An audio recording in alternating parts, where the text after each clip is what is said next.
Computer, this is Lieutenant Commander Data. Please access all Starfleet command orders to starships, starbases, and colonies for the last 6 months. Working.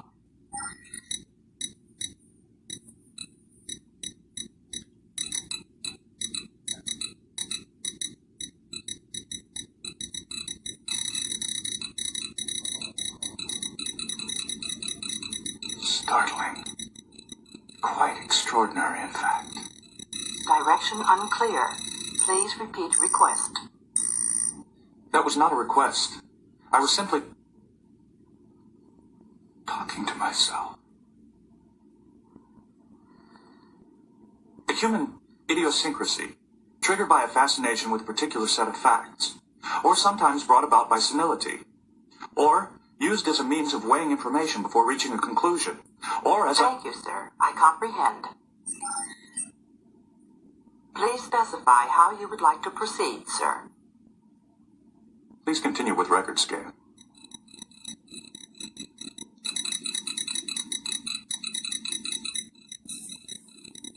Intriguing.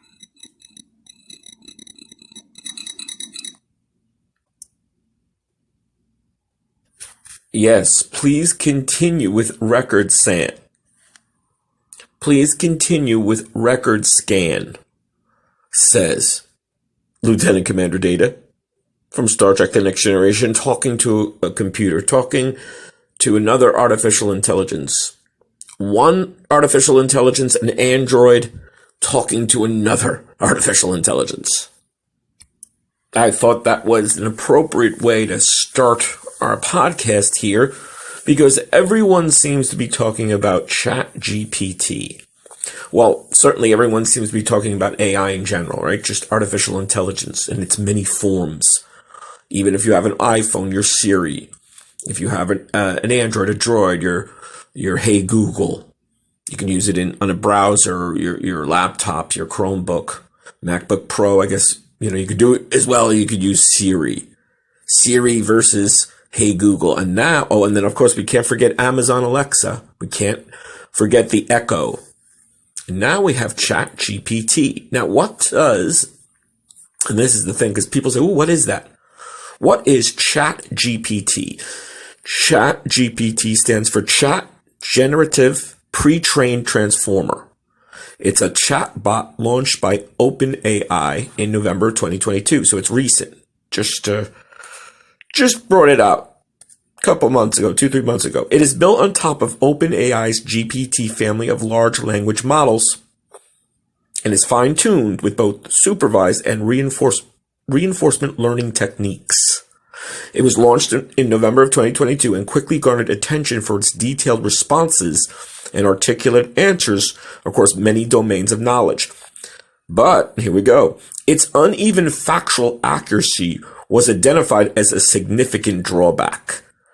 Though following the release of it, OpenAI, that's the company that makes it, was valued at $29 billion. That's right, $29 billion. That's a lot of AI chatbots. 29 billion with a B. 29 billion.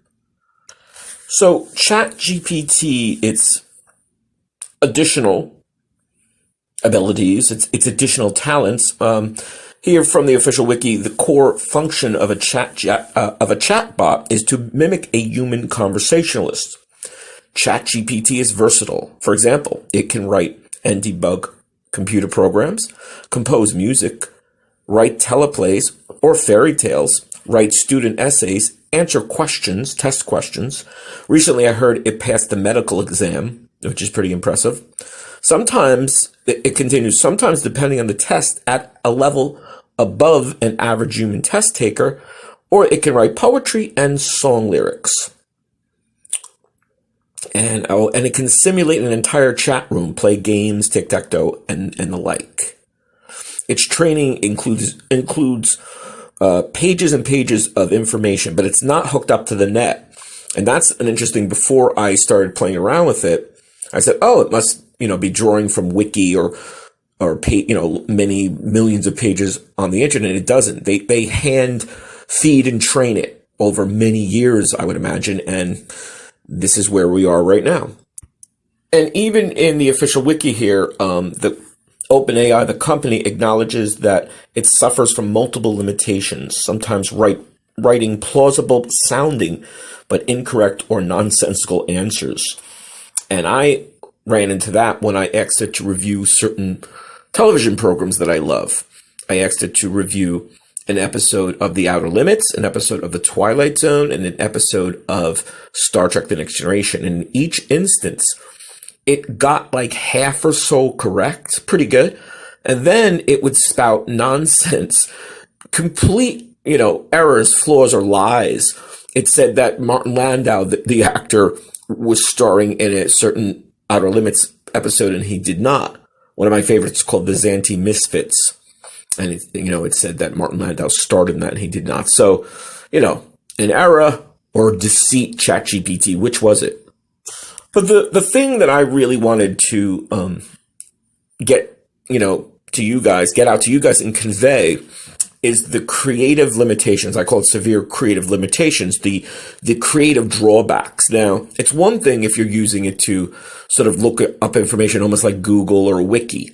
And I think that's where its strength lies. Now, I think supposedly, I heard the other day, Microsoft is pouring billions into it. I think they gave OpenAI, they funded $2 billion previously, and now they just funded another $10 billion. So we're talking about $12 billion that Microsoft is funding and investing in this OpenAI, the company that makes, ChatGPT. So this is an enormous investment, and it could pay off, and it certainly looks like it will. But again, I was really curious to see, how is it going to work in creative aspects? Again, it's one thing to say, give me the Moroccan history. Tell me French Canadian music. These are facts that wiki pages can get you. Siri or Hey Google, or you just look it up yourself in a regular encyclopedia or a wiki. So, that's all well and good, but then what's beyond that? It's the creativity. It's the creation of something. It's creating a job letter, an intro letter for a job, an introduction letter. It's writing a poem, a song, a story, a script, maybe even a novel. Certainly that's a lengthy process, but I'm sure it will be capable of. I mean, it's incredibly fast. When you put the query in, when you give the commands, it's literally within about 30 seconds to a minute. It starts working, instantly. And I guess the longest it ever took was maybe a minute for a short story. I had it write a scene from The Godfather, a whole original scene. And then I instructed it to scenes from Star Trek or Deep Space Nine or Outer Limits, and it did it. The scenes were flavorless, though. And that's what I think is the real core and the reason I'm doing the podcast. It was bland. It was two-dimensional. The all the kind of names, the characters, all the settings and locations were correct in there, but there was no dynamism. There was no spark. So it's aping it, mimicking it. Now you could say maybe lots of writers or painters or whatever for that matter in terms of creative pursuits, when they get a hold of an original work and they're using that as sort of a template or inspiration, because, well, they're kind of aping or copying. Well, I mean, what do they say? The bad writers or bad artists copy, good ones steal. The idea is like you take that whole thing of whole cloth and premise or idea, and you just remake it and reinvent it as your own.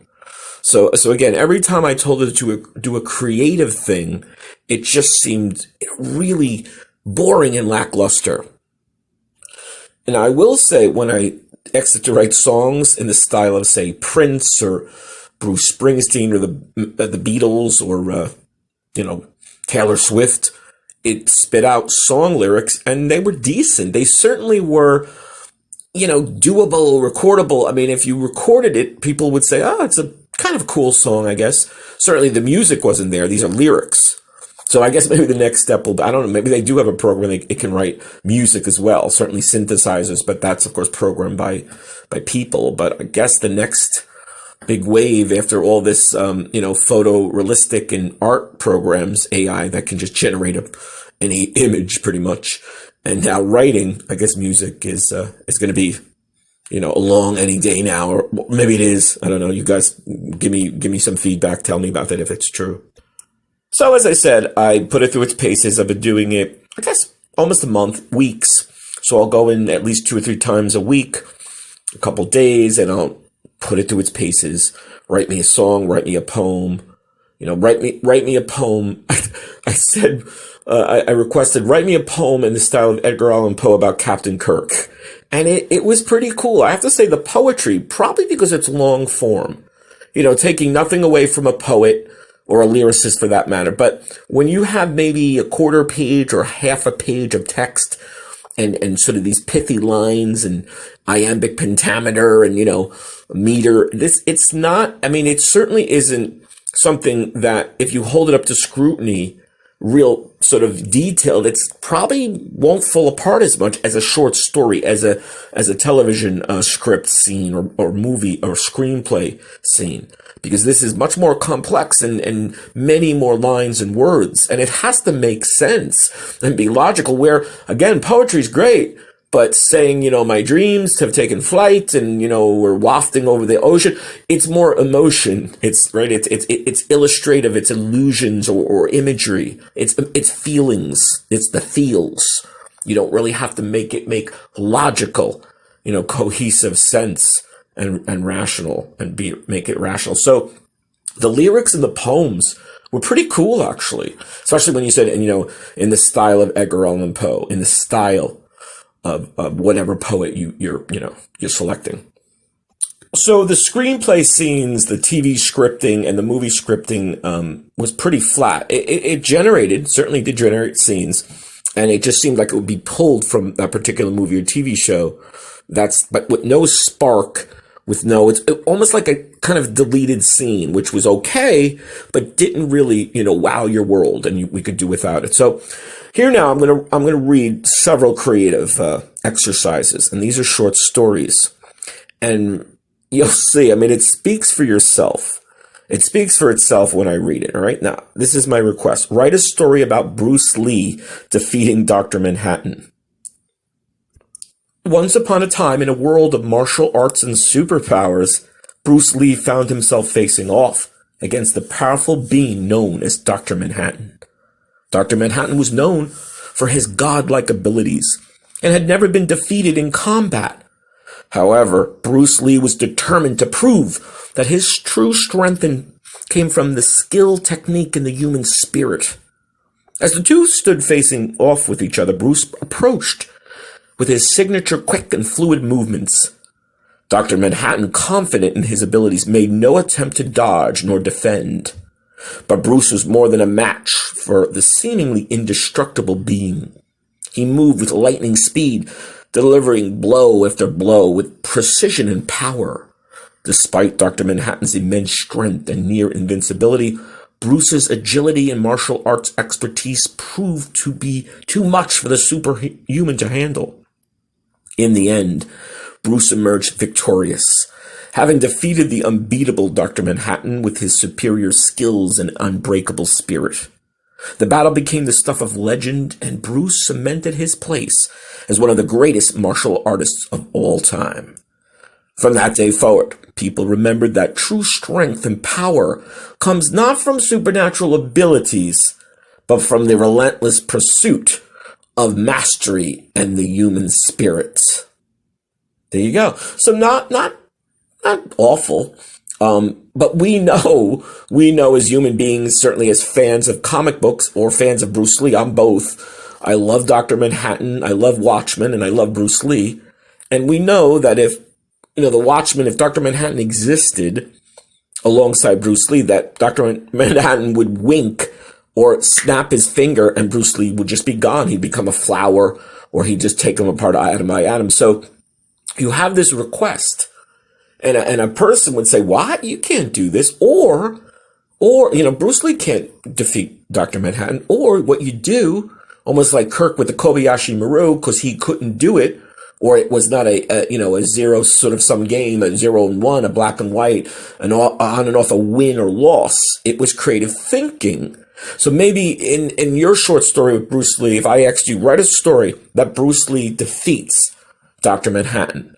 Well, maybe Bruce Lee would run to, say, Batman or Superman and said, help me, give me a gun or a shielding or something so I can beat this guy, right? But for ChatGPT, it's no, he's going to win and somehow win with his martial arts ability against literally an omnipotent, a godlike being, as he even says. It says, rather.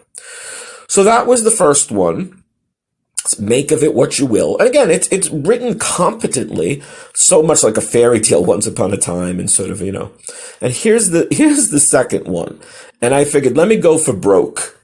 If Bruce Lee can defeat Dr. Manhattan, a near god, what about the god? So this is what I asked. Write a story where Bruce Lee defeats God. Once upon a time, Bruce Lee found himself in an otherworldly arena, facing off against the almighty deity known simply as God.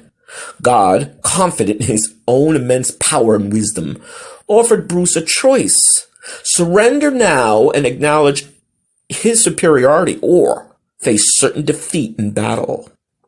Bruce, never one to back down from a challenge, chose the latter, and so the battle began. At first, God seemed unbeatable. His immense strength and supernatural ability seemed to overwhelm Bruce Lee at every turn. But Bruce refused to give up. He poured all of his skill, techniques, and spirit into the fight, moving with lightning speed and striking with relentless precision. Despite God's incredible powers, Bruce's unrelenting spirit and his unmatched martial arts expertise proved too much for the deity to handle. In the end, Bruce emerged victorious, having defeated the almighty God with his unrelenting determination and unbreakable spirit. News of Bruce's victory spread far and wide, and it became a legend, remembered as the martial artist who defeated the deity itself. People marveled at the incredible power of the human spirit and the idea that true strength comes not from supernatural abilities, but from the relentless pursuit of mastery and the unbreakable will. Bruce Lee can beat up God. So, and if you see the parallels there, so both stories have my request being honored. I want to see Bruce Lee defeat Dr. Manhattan, and then I want him to defeat God himself. And in both, they're incredibly similar. It's such a creative limitation. It's the characters we selected meeting. They kind of go to almost a stalemate, but then Bruce overcomes two completely overmatched powered beings, and he's the victorious. And they both come to a sort of rousing end and unification. So it's so plot similar. It's so almost identical, just with different names, and Bruce Lee being the commonality. But we have sort of the same result in this sort of, again, colorless, bland. There's no detail. Now, I guess, the next iteration of OpenGPT, or maybe they can tweak it to have more detail. But you didn't even have one detail like he did this with his uppercut or his roundhouse kick. And maybe God, threw a thunderbolt, a lightning bolt, what have you. Nothing. Just he did his amazing skills and all. So you see the limitations here. Again, it's competently written. I mean, if you turn that in as, say, a fourth or fifth grader, in grammar school, or even maybe junior high, the teacher, your writing is fine. It's grammatically correct. And, we can understand it. It's conveying a story, but there's no real human factor. There's no essence to it. It's sort of just cookie cutter.